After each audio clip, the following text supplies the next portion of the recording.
Why did Jesus have to die for our sins? It's a question that makes us uncomfortable. We love the idea of grace and of forgiveness, but we often shy away from the brutal truth beyond it. The truth is, Jesus' death wasn't a mere sacrifice.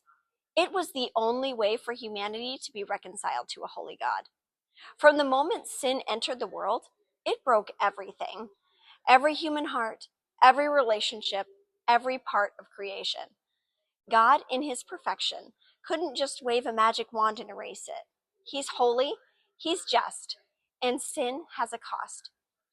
In Romans 6:23, Paul says, "The wages of sin is death."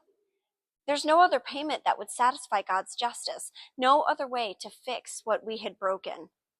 Here's the thing, God didn't just demand payment, he became the payment. That's what makes the gospel so offensive and so raw.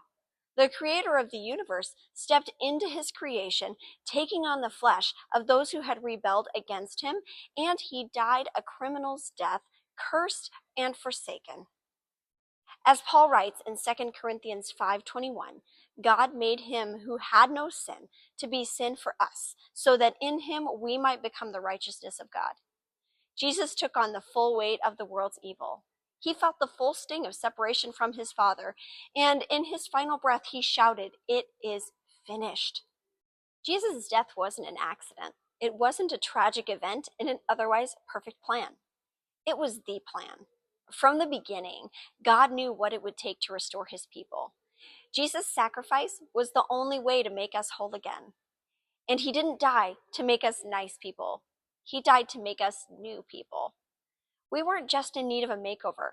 We needed a resurrection. And the only way to do that was through the cross. Now, it's easy to gloss over the cross, to reduce it to a nice sentimental symbol.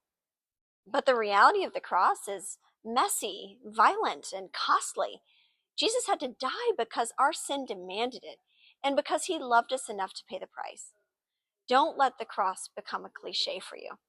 It's the rawest expression of love and justice the world has ever seen. So the question really isn't, why did Jesus have to die? It's, how could we ever take that for granted?